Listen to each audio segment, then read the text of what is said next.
Hello and welcome back to the Capital Wasteland, everybody. Welcome back to Fallout 3, where today we're going to be taking a look at some interesting pistols. Today we're going to be taking a look at the 32 pistol, its unique variant, and the Dartgun. Dartgun doesn't really fit into either one of those because it has nothing to do with them, but it's just kind of a one-off pistol that I don't know where else to put it. So it was either going to be with this or it was going to be with the Chinese pistols, and it got put with this. So let's start out with the 32 pistol. The 32 caliber pistol is probably one of the very first pistols that you can find in the game. It's not the first, which is kind of a problem because the 10mm comes before it, and you'll see why that's kind of an issue here in just 1 second. This is a pretty common weapon for traders, raiders, settlers to have. It's not super uncommon to find laying around either. There's a lot of 32 revolvers and a lot of cases of ammunition for it too, so finding ammo for this thing can be pretty nice. This is a 5-shot revolver rather than a 6-shot revolver. Why it's that way, I don't know. I'm assuming it's because it's based off of the model of revolver that they used in this game. And that one might have had a 5-shot cylinder rather than a 6-shot cylinder.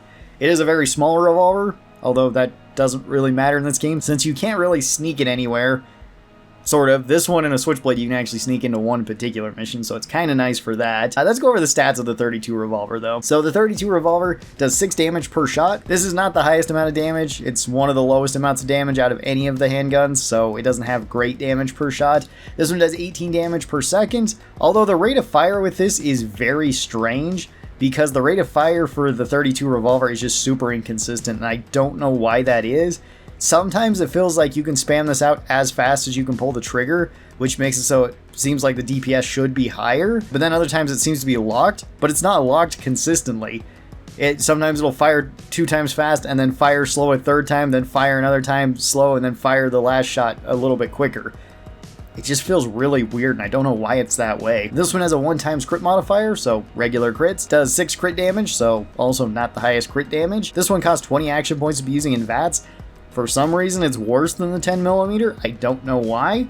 This one has a 0.5 spread, so pretty average for most of the handguns. This one has a magazine of 5, or a cylinder of 5 rounds. It weighs 2 weight, so it is very lightweight. And this one can shoot 556 shots before it breaks. There's a lot of problems with the 32, and the major problem is that you're just going to be comparing this to the 10mm that you get at the very start of this game, which has higher damage, higher DPS, the same crit chance, higher crit damage.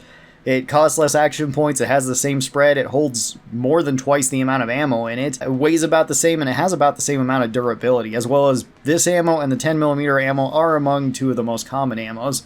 So there's not really a reason to be using the 32 outside of the fact that it uses a different ammunition from the 10mm, so you could use both these, but one of them is going to be substantially stronger than the other one. For the general pros of the 32 revolver, this one can shoot pretty quick, its DPS is okay, and like I said, it's sometimes inconsistent, which is a little bit weird. Ammo is also very easy to get, and this gun is really easy to get too. Raiders often carry this, so finding 32 revolvers is not going to be an issue to fix this one up. The major con to the 32 is that it has low stats. Like I said, it's pretty much lower than the 10mm at everything. The 10mm just beats it flat out. So there's not really a reason to swap off of this if you're going to be using the 10mm, assuming that you got plenty of 10mm, and assuming you're not just doing a pistol-only run. The other problem with this one is that it also takes the same ammo as the hunting rifle. Now, you do get an abundance of it, and you could argue that the hunting rifle is not going to go through ammo quickly. This way you could at least spam out some of the rounds, which, fair enough, and if you're doing a pistol-only run, then this one makes perfect sense to take. But that's kind of about it, because the hunting rifle does pretty much everything better than this one too, besides having a slower rate of fire, as you would kind of expect from the bolt action. Why the hunting rifle is 32 in this game? I don't know. We'll talk about that when we get to the hunting rifle video. This one also doesn't really have any perks associated with it. If this was New Vegas and this could have the cowboy perk, as well as if it had an uncapped rate of fire and a faster reload speed, I think this one could potentially do decently well at a game like that. It would still need its stats buffed up quite a bit because New Vegas stats are quite a bit higher than 3 stats. But I could see it being a little bit useful there. Since it's in Fallout 3, not so much because there's not really any perks that go to it to give it extra damage. For an overall rating for the 32 pistol, I'd put this one into D tier. I really don't think it's one of the best handguns in the game. I think it's actually one of the weakest handguns in the game. And kind of sad with how early on you get it, especially compared to the 10mm. It's kind of the same story with the Chinese pistol, which we'll also talk about in a later video too. There is a unique version of this though, and the unique version is unique to the pit. And speaking of the 32 revolver that you can sneak in, it's actually at the pit. If you talk to Mercer when you first go to the pit, then you can either sneak in a switchblade or into a 32 revolver. These are okay weapons to be sneaking into the area. However, they're really not the best for the pit, simply because the switchblade gets out damaged immediately. Whenever you talk to the slaves or workers, whatever you'd like to call them, and they give you an auto axe, that's just going to be way better than the switchblade is. The 32 revolver is okay then, because at least it's not really competing with anything, and ammo is pretty scarce around the pit, at least for that area where you kind of need to go. There is still guns around there, and there's some ammo that you can get, so you should still be okay. Melee and unarmed is definitely going to be king in that DLC, though. This one is one that you can get actually going into that area. So rather than using that 32 revolver, it also kind of gets beat out because there's the unique 32 revolver there. This is Wild Bill's sidearm. And you just find this on Wild Bill's corpse. He's about halfway through the area of the pit where you got to go pick up the steel ingots. You can search his body and you get this revolver. This one does 10 damage per shot, so quite a bit more than the regular one, and actually doing decent damage for a handgun in Fallout 3. This one does 30 damage a second. It still has the weird, inconsistent rate of fire to it. I don't know why that is. This one has a 1x crit modifier. This one does 15 damage on crit, so it actually does more damage on crit, which is kind of nice. This one still costs 20 action points, still has 0.5 spread. This one still has the 5-round cylinder, weighs 2, and it has a lot more item health at 833. So this one takes much longer to break than the regular 32 pistol, almost twice as long. So that's actually a pretty nice upgrade over the 32 pistol. This still isn't going to be a fantastic handgun. I guess if you were going to go into the pit completely naked, you didn't take anything with you, this would probably be the best handgun, because I don't think you can get any other handguns in that DLC. And this one is a decent one overall. It's still not going to be way great, especially when you consider other DLC weapons, and if you're taking this back to the Commonwealth, and you have some other handgun options. The 44 is pretty much just going to outcompete this. Even the standard 44 is going to outcompete Wild Bill's sidearm, at least in terms of damage, although they are using different ammos. So again, if you argue that at least you'll have a bunch of bullets for the 32 and you want something to spam, Wild Bill's sidearm can actually be a decent handgun overall. I would move this up a tier from D tier to C tier. I think it's decent, and it's kind of nice if you just want to be carrying around to pick off small enemies. Then I can definitely see it being something that you put in your arsenal if you want to be running around with it, because it doesn't really weigh much. Both the 32 revolvers have issues, but they do kind of have a little bit of a niche. Now let's talk about something that also has a bit of a niche, that being the Dartgun. And the Dartgun is one of the few weapons that you have to craft in Fallout 3. There is no shop that sells the Dartgun, and no NPCs can have the Dartgun, which thank goodness they can't, because this thing is kind of crazy. So the Dartgun you have to get a schematic for. There's 3 schematics in total. One of these you get from completing a quest with Hannibal, where you have to side with the slaves and with Hannibal himself, and then he will give it to you at the very end of the quest. That one can take a little while unless you just want to rush that quest, but even so, there's a lot of walking involved with that one. There is one that you can get at Tenpenny Tower. You have to buy this one, so it can be a little bit expensive, as well as you might have to buy your way into Tenpenny Tower. So you're probably looking at something like 600 to 800 caps, depending on barter level or speech check. And then the last one you can get just by finding at a substation. It's found all the way to the northeast. It's up near the Enclave base, so it's quite a trek up there. And that is where generally higher leveled enemies are going to be spawning to. So if you want to rush it, it can be a little bit dicey. You might run into some Deathclaws or something, you might just have to outrun them, but it could be worth it to get the Dartgun. Luckily, the materials to make the Dartgun are substantially easier to get than the actual schematics of them. You can also get these multiple schematics, and each one that you get makes it so whenever you craft a Dartgun, or any of the crafting weapons, it actually crafts a better version of it. You can do this at any workbench that you find. There's one in Megaton, so if you want to make one there, you absolutely can. You can probably buy all of the components from Moira there, besides maybe one of them. Another way that you could get this is with the perk Warmonger. Warmonger's not really a perk that affects it, but is a perk that gives you it. So if for some reason you don't have any of these by the time you're level 26, I think, then you can get Warmonger and take it. You also need like 7 intelligence to get that perk. I don't think it's a worthwhile investment, since there is a guaranteed schematic that you can't screw up that's up near the Enclave base. You just have to go and pick it up.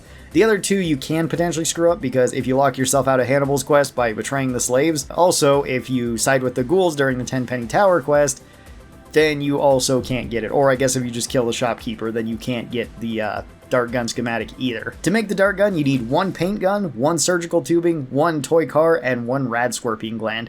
These are all really basic things to find. The junk items like paint guns, surgical tubing, and toy cars can be found all over the place, and you might just want to check vendors for them if you don't have them. The rad scorpion poison gland is going to be the only thing that you may not be able to get right away, but even so, there are places where just regular rad scorpions spawn, and rad scorpions are not super rare. they also pretty much always drop Rat, Scorpion, Poison Gland, so getting one of these shouldn't be very difficult at all. And you realistically will probably only need one Dartgun. Let's go over the stats of the Dartgun and kind of go over why this thing is sort of crazy. So for the damage, the Dartgun does 6 damage on direct hit. This is from the dart actually hitting, and then that dart does 8 damage for 8 seconds because it has the poison damage, so this lingers over time, and you can stack multiple poisons onto an enemy, assuming that you can shoot this fast enough. The Dartgun is a single shot gun, so it doesn't shoot very fast, but you can do it to where the DPS will keep creeping up on an enemy. This makes it so you have 44 damage per second. This is mostly thanks to the poison. The actual damage per second from the dart shooting is not really that great because it doesn't shoot quick. This has a 2.5 times crit modifier. It actually has the highest out of any handgun in this game, which is a little bit strange because it doesn't really matter if you hit crits with the dart gun or not. The poison damage and the bonus damage are going to be nice from this, but just hitting more crits doesn't really matter because of its effect. This one has 12 crit damage, which is higher than its regular damage, which is kind of nice. This one costs 25 action points to be using in VATS, which is kind of high for a pistol, but you really only need to hit one shot, and it doesn't matter where you hit, so the action point cost also doesn't really matter here. This has 0 spread. This is actually the most accurate handgun in the game, to where the dart will fly exactly where you point it, but it still has travel time. It actually doesn't have any sort of drop. The dart doesn't drop off at all, so you just have to aim where an enemy's going to be and just shoot it at them. This holds 1 round in its magazine because it's a single shot crossbow pretty much.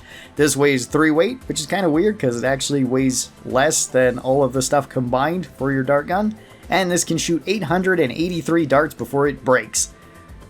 That's a lot of darts, and you probably won't need that many to play through the entire game. Just having one dart gun that's at full condition will probably last you the whole game, or at least most of the game, and the Dartgun has its own unique effect on it, where this one instantly cripples the legs of anything that it hits. That is really, really, really strong in a game like this, because if the enemy doesn't have any sort of ranged attack, they can't catch up to you. You can outpace them. This makes it so any melee enemy is basically at your mercy. They can't catch up to you if you shoot them with the Dartgun. And most of the strongest enemies in Fallout 3 are enemies that don't have ranged attacks. Deathclaws, Yaoguais, Giant Rat Scorpions, Albino Rat Scorpions, Ghoul Reavers, Super Mutant Behemoths, none of them use any sort of ranged attack. So if you tag them with this, you can easily just keep walking backwards and shooting darts into them to kill them if you would like, or swap off to a weapon and comfortably sit at medium range and just empty that into them.